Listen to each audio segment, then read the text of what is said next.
ಕರ್ನಾಟಕ ಆನೆ ದಾಳಿಯಿಂದ ಕೇರಳದ ವ್ಯಕ್ತಿ ಸಾವನ್ನಪ್ಪಿರುವಂತ ಪ್ರಕರಣಕ್ಕೆ ಸಂಬಂಧಪಟ್ಟಂತೆ ಕೇರಳದ ವ್ಯಕ್ತಿಗೆ ಪರಿಹಾರ ನೀಡಿದೆ ರಾಜ್ಯ ಸರ್ಕಾರ. ಕರ್ನಾಟಕ ಸರ್ಕಾರದಿಂದ 15 ಲಕ್ಷ ರೂಪಾಯಿ ಪರಿಹಾರವನ್ನ ನೀಡಲಾಗಿದೆ. ವಯನಾಡಿಗೆ ನುಗ್ಗಿ ಕಾಡಾನೆ ದಾಳಿಯನ್ನ ಮಾಡಿದ್ದು ರಾಹುಲ್ ಗಾಂಧಿಯನ್ನ ಮೆಚ್ಚಿಸುವುದಕ್ಕೆ ಸರ್ಕಾರ ಪರಿಹಾರ ಕೊಟ್ಟಿದೆ ಅನ್ನುವಂತ ಆರೋಪ ಮಾತುಗಳು ಕೇಳಿ ಬರ್ತಾ ಇದೆ. ರಾಹುಲ್ ಗಾಂಧಿ ಸಲಹೆಯನ್ನ ಆಧರಿಸಿ 15 ಲಕ್ಷ ರೂಪಾಯಿ ಪರಿಹಾರವನ್ನ ನೀಡಲಾಗಿದೆ.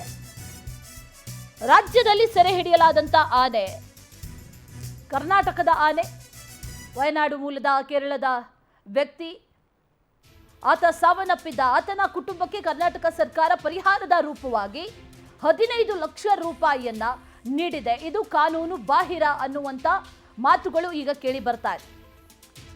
ರಾಹುಲ್ ಗಾಂಧಿ ಅವರು ವಯನಾಡು ಸಂಸದರು. ಆ ಹಿನ್ನೆಲೆಯಲ್ಲಿ ಈ ರೀತಿಯಾಗಿ ಅವರ ಸಲಹೆಯನ್ನ ನೀಡಿದ್ದಾರೆ. ಅವರ ಸಲಹೆಯ ಮೇರೆಗೆ ಕರ್ನಾಟಕ ಸರ್ಕಾರ ನೀಡಿದೆ ಅನ್ನೋದು ಈಗ ಕೇಳಿ ಬರ್ತಾ ಇರುವಂತಹ ವಿಚಾರ.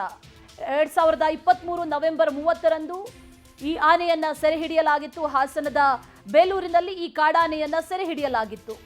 ಬಂಡೀಪುರ ಅರಣ್ಯ ಪ್ರದೇಶಕ್ಕೆ ಇದನ್ನ ಸ್ಥಳಾಂತರ ಕೂಡ ಮಾಡಲಾಗಿತ್ತು. 2 ತಿಂಗಳ ನಂತರ ಕೇರಳದ ವಯನಾಡು ಜಿಲ್ಲೆಗೆ ಆನೆ ಎಂಟ್ರಿ ಕೊಡುತ್ತೆ. ದಾರಿ ತಪ್ಪಿ ಹೋಗಿ ಕೇರಳದ ವ್ಯಕ್ತಿ ಮೇಲೆ ಆನೆ ದಾಳಿಯನ್ನ ಕೂಡ ಮಾಡುತ್ತೆ. ಆ ವ್ಯಕ್ತಿಗೆ ಪರಿಹಾರವನ್ನ ನೀಡಿರುವಂತಹ ವಿಚಾರಕ್ಕೆ ಸಂಬಂಧಪಟ್ಟಂತೆ ಈಗ ಸಾಕಷ್ಟು ವಿಚಾರಗಳು ಲಭ್ಯವಾಗ್ತಾ ಇದೆ.